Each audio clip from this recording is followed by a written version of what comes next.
Imagine you're standing in the Arctic. The wind is howling at -40 degrees. Snow stretches endlessly in every direction. And then you see it. A dome made entirely of ice blocks. And suddenly your brain can't make sense of it. How does a house made of frozen water keep you warm? Isn't ice supposed to be cold? Isn't building a shelter out of the very thing that's freezing you completely backwards? Every year, thousands of people marvel at igloos as clever survival shelters. But here's the surprising truth. An igloo doesn't fight the cold. It uses the cold as its greatest advantage. Today, we're uncovering how igloos actually work, the hidden physics that make them warm inside, and why this ancient Arctic invention quietly outperforms modern tents, even though it's literally built from frozen blocks. On The Unexpected History.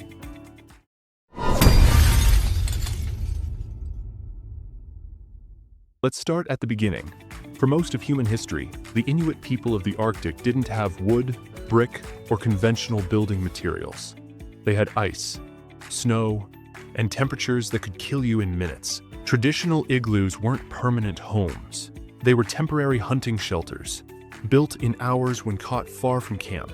The Inuit needed something fast, insulating, and made from the only abundant resource around them: compacted snow. If you were freezing, you built with what was literally beneath your feet. Simple. But igloos only work because of a material most people completely misunderstand: snow itself. Not fluffy fresh snow, but hard-packed, dense snow called pukaangajuk. This snow contains thousands of tiny air pockets trapped between ice crystals. And that changes everything. That's a distinction we'll come back to. Here's where most confusion begins. There isn't just one way an igloo keeps you warm. Insulation means trapped air, not thickness. Snow blocks are roughly 90 to 95% air. Air is one of nature's best insulators because it doesn't conduct heat well. When you stack these blocks into a dome, you're essentially building walls of trapped air that block the brutal cold outside from reaching you inside. Body heat is different. This one is about retention, not generation. A single human body produces about 100 watts of heat, about as much as a light bulb. In a small, sealed igloo, that heat has nowhere to escape. The snow walls trap it inside, and the temperature can rise to 15 to 20 degrees Celsius, even when it's -40 outside. The dome shape is the real genius. Your body heat rises naturally. A dome captures that rising warm air at the top and radiates it back down. Flat ceilings let heat pool uselessly. Curved ceilings encircle it. The shape isn't decorative, it's functional thermodynamics. So, when people say, ice can't keep you warm, they're confusing solid ice with air-filled snow and missing the physics that make all the difference. Here's something that surprises many people. Igloos are built with intentional design features that the Inuit perfected over centuries. They don't just stack blocks randomly. They create a raised sleeping platform because warm air rises and cold air sinks. Sleeping elevated puts you in the warmest zone.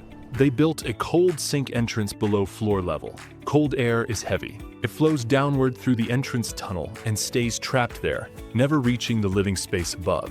The entrance also blocks wind, which is often more dangerous than temperature alone. To prevent melting from body heat, builders sometimes glaze the interior walls with a thin layer of ice by briefly warming the inside, then letting it refreeze. This creates a vapor barrier that prevents the snow from absorbing moisture and collapsing. That means a well-built igloo can last weeks, even with people living inside generating constant heat. This is especially true when combined with traditional oil lamps or candles. Even a tiny flame adds enough warmth to make the interior genuinely comfortable. That's why experienced Arctic travelers still respect the igloo as one of the most efficient emergency shelters ever designed. So, should you trust an igloo in a survival situation? Not exactly. Igloos matter most when built correctly, with proper ventilation, structural integrity, and compacted snow. But for shelters thrown together quickly or built with loose powder snow, insulation fails, and the risk of collapse increases. Your knowledge and skill still matter. Block cutting technique, dome geometry, and entrance design are often better indicators of warmth than just piling up snow. An igloo is a masterpiece of physics, not magic. Ice that defies temperature. So the next time you see an igloo in a documentary or a winter festival, remember this. Igloos were created by ingenious people who understood that survival meant working with nature's materials, not against them. Understanding how these shelters work can help you appreciate human adaptability respect indigenous knowledge systems, and see that sometimes the coldest material on Earth can become your warmest protection.